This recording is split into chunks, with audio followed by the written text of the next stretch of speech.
Bon, qu'est-ce que je disais? Nous saluons également la présence des ministres du président coréen, Guillaume Long, le représentant du parti de la gauche européenne et parti communiste espagnol, Antonio Alcocer, qui est parmi nous, et les membres des pays d'Alba. Nous avons choisi cette date qui est dédiée à la Journée internationale des droits de l'homme, vu que nous faisons partie des organisations qui luttent pour ces droits depuis très longtemps en Belgique.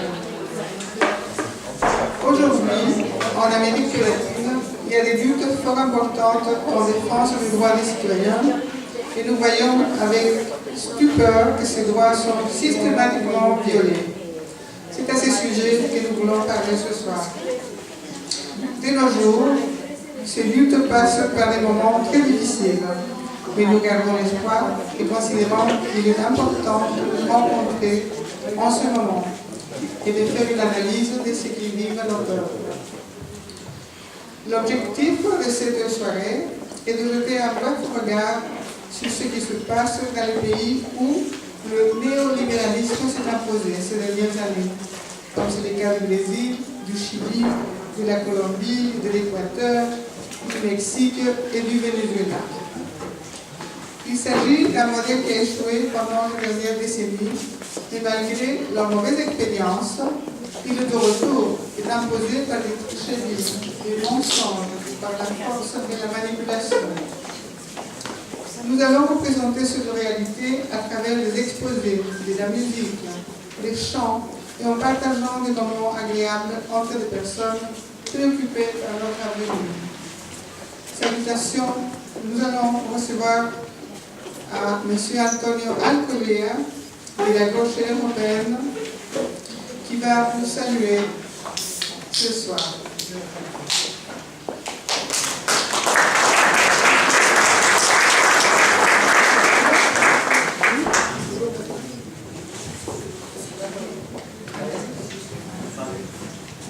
¿Está? Buenas tardes. Como falla la garganta que estamos en invierno. Bueno, muchas gracias desde el Partido de la Izquierda Europea por contar con nosotros en la organización de este acto y por estar aquí. En segundo lugar, disculpar a la compañera vicepresidenta Maite Pola, pues quería haber estado aquí, pero está hoy en Sao Paulo, en el Encuentro Internacional que organiza el Partido de los Trabajadores Brasileños contra un encuentro internacional contra el fascismo. En el 60 aniversario de la Declaración de Derechos Humanos, el Partido de la Izquierda Europea, que está formado por más de unas 40 organizaciones de 20 países, no puede más que seguir un programa de pleno desarrollo y pleno cumplimiento de todos los principios de los derechos humanos. Y es que desgraciadamente, aunque tampoco se cumplen, pero ante la obviedad parece de ciertos derechos de integridad física, de dignidad, hay otros gobiernos en particular y ahora gobiernos europeos que se dicen democráticos, que se dicen legítimos, que están poniendo en duda una serie de derechos humanos como el menos importante, transitorio, no tan vinculantes como el bienestar, el trabajo, la libertad de moverse, de ir a vivir donde uno pueda ganarse la vida libremente.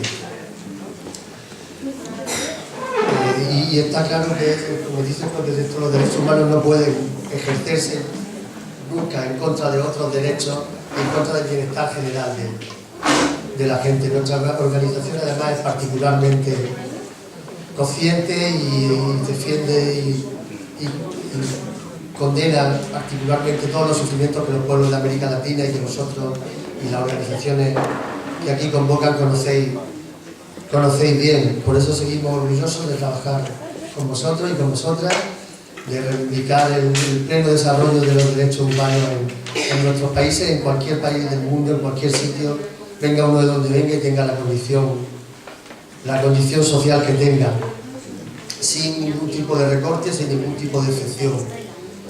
Una vez más, gracias a todos por habernos invitado, en nombre del PIE, en nombre de mi compañera Maite y en nombre de mis compañeros que vivimos en Bruselas, del Partido Comunista de España y de Izquierda Unida de España. Muchas gracias.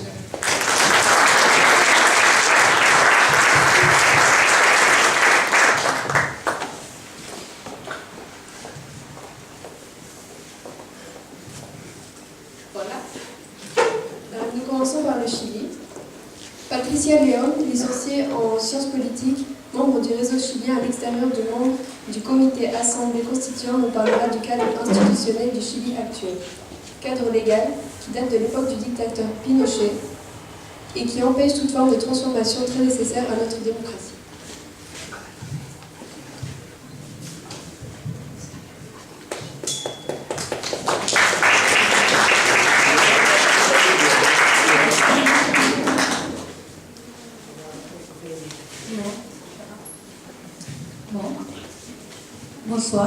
Bonsoir à toutes et à tous. Au nom du collectif pour l'Assemblée constituante au Chili en Belgique, je vous remercie de votre présence. Nous sommes aujourd'hui réunis ce soir pour fêter les 70 ans de la Déclaration universelle des droits de l'homme. Et pourtant, j'ai envie de dire, et je pense qu'il n'y a pas beaucoup de personnes que je vais heurter dans cette salle si je dis que nous n'avons rien à fêter, malgré que c'était une très bonne chose au départ.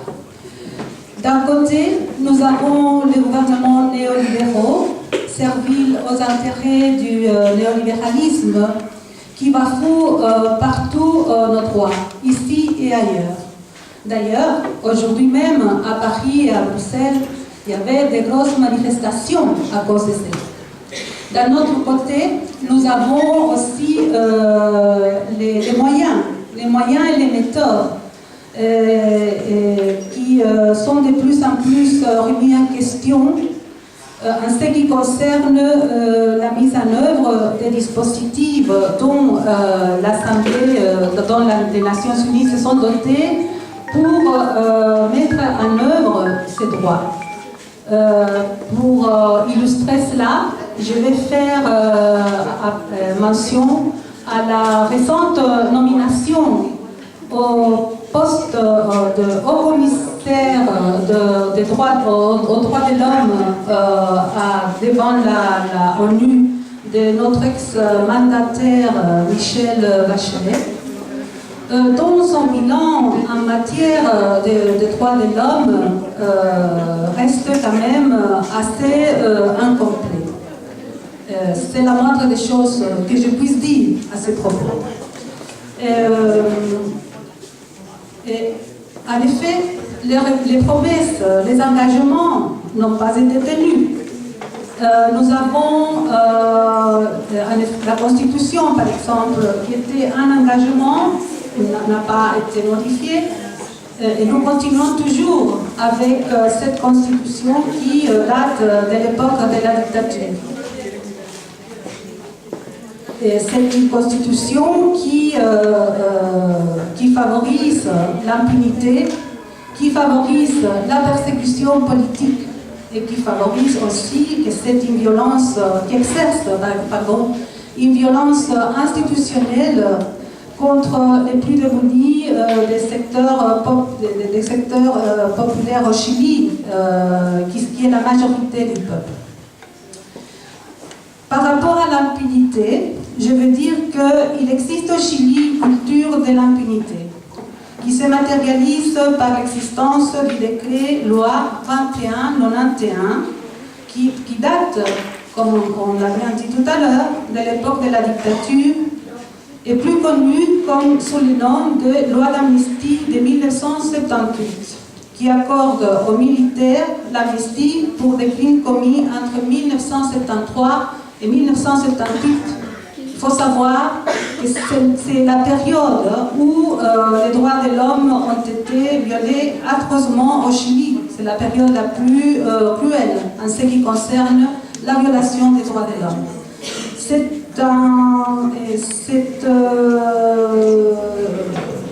décret-loi exerce un véritable bouclier légal de protection à faveur de l'élite fasciste de la dictature. Quant à la persécution politique et judiciaire contre les résistants antidictatoriaux et les représentants du peuple mapuche, elle s'est faite au moyen de l'application de la loi antiterroriste. la loi antiterroriste, une vieille loi qui date aussi de l'époque de la dictature et qui a été renforcée et qui agit en ouverte violation aux articles 7, 8, 9, 10 de la Déclaration universelle des droits de l'homme et que vous pouvez lire sur l'écran. Cette loi antiterroriste, elle a été renforcée à 2 reprises par les gouvernements de la concertation en vue d'apporter les outils légaux et nécessaires pour la construction de montages judiciaires permettant ainsi aux procureurs de recourir à des témoins dits sans visage et des témoins anonymes. Une pratique très utilisée contre le peuple mapuche qui lutte pour la récupération de ces territoires ancestraux. Territoires qui aujourd'hui sont saturés des entreprises forestières qui prolifèrent un peu partout dans les Walmart. Territoire qui... pardon, je me suis trompée. Je vais sortir mes lunettes.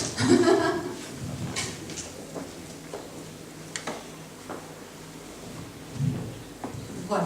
Donc, tout cela permet la création d'un cadre favorable pour la persécution des représentants du peuple mapuche et l'assassinat de ces représentants dont Miguel tout à l'heure va nous faire une exposé. Il faut dire les choses comme elles sont.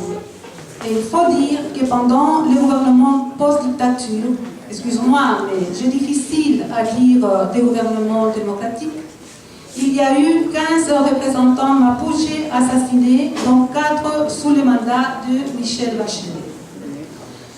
Alors, nous pourrons dire sans hésiter que l'État chilien est loin de respecter l'article 28 dont vous pouvez lire énoncé sur l'écran. Certains me diront que la responsabilité d'un tel état des choses ne peut pas être imputable à aucun gouvernement en particulier et que c'est la faute au système. Mais il faut être clair. Il faut comprendre d'une fois pour toutes que les manques de volonté politique forment partie aussi du système, au même titre que la Constitution et c'est tous les verrous constitutionnels que nous allons parler un peu plus loin. Et c'est justement ce système-là que nous dénonçons ce soir.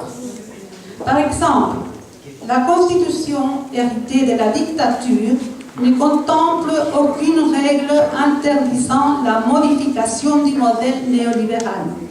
Et pourtant, il est toujours là et plus performant que jamais. Quelques chiffres pour expliquer cela. En 1990, au terme de la dictature, 90% de la production de cuivre était publique, contre 33% aujourd'hui. En 1990, à la fin de la dictature, 10% des fonds des pensions étaient investis à l'étranger, contre 80% aujourd'hui. En 1990, au terme de la dictature, les universités privées ne recevaient pas de crédits de la part de l'État.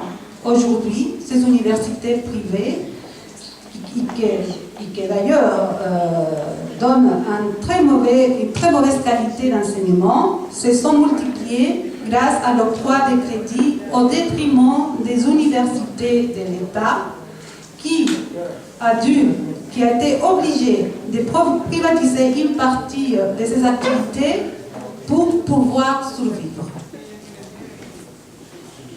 Évidemment, à côté du manque de volonté politique, il faut mentionner les contrôles de la Constitution et ses verrous constitutionnels qui sont là pour que rien ne bouge. Supposons dans les cas où, par exemple il y a encore quelques verrous constitutionnels qui ne permettent pas d'aller plus loin dans les réformes. Par exemple, le quorum majoritaire des 4/7 des voix parlementaires pour la modification d'une loi organique constitutionnelle qui régit les domaines tels que l'éducation, la concession minière, l'administration de l'État et les partis politiques. Cependant, je voudrais attirer votre attention sur le fait qu'il existe des matières telles que les pensions, la santé, le régime du travail et la fiscalité qui n'exigent qu'une majorité simple pour leur modification, et pourtant, à ce niveau-là, rien n'a été fait non plus. Au moins, rien de favorable pour les peuples défavorisés par le système, qui est la majorité, qui, par exemple, depuis déjà quelques années, se mobilise pour avoir une pension digne et mettre fin au système de pensions privées. Il ne faut pas non plus se voiler la face, et il faut dire que si jamais une telle loi verrait le jour, elle sortirait certainement au gardien de la Constitution, qui est le tribunal constitutionnel, qui est là justement pour les contrôles et la décision de la loi. Et le tribunal constitutionnel, au fur et à mesure que certains verrous autoritaires furent lâchés, parce que certains verrous autoritaires furent lâchés au fur et à mesure que la situation post-dictature s'est normalisée au Chili. Ces verrous furent les sénateurs désignés, l'irrévocabilité des commandants-chefs des forces armées, la compétence des tribunaux militaires, le système binominal, etc. Et au fur et à mesure que ces verrous furent lâchés,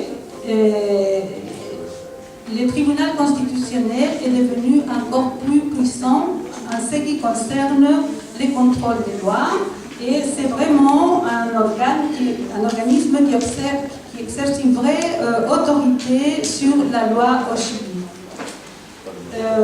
Et comme si cela n'était pas assez, nous avons encore un supra-verrou, celui qui protège tous les verrous, qui protège aussi la Constitution et qui demande 3/5 du quorum parlementaire pour être modifié, chose que, vu les rapports des forces actuels, c'est pas facile à atteindre.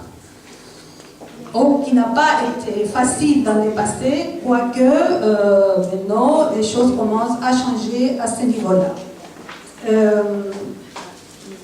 Donc, je pense que nous avons démontré de cette manière que les réformes qui ont été présentées, par exemple, en 2005 comme une grande avancée démocratique au Chili, ne sont qu'une apparence des progrès. Car dans la pratique, disons qu'au fur et à mesure qu'on lâche quelques verrous, on renforce les autres. Et tout ça pour finir en disant que nous sommes face à une constitution que plus elle se réforme, plus elle rencontre son objectif premier, qui n'est autre que la protection et la reproduction du modèle néolibéral à l'infini. Et au dire de Jaime Guzmán, principal idéologue de la Constitution, il dit qu'il s'agissait de créer un mécanisme tel que si un jour, il disait, je cite, si un jour nos adversaires parviennent à gouverner, ils seront contraints de suivre une action pas aussi différente que de la nôtre. La marge d'alternative possible que le terrain de jeu impose à ceux qui jouent sera petite, suffisamment petite pour rendre une action contraire à celle que nous aurions souhaité. Extrêmement difficile. Fin de citation et fin de mon petit encadrement politico-juridique pour céder la parole à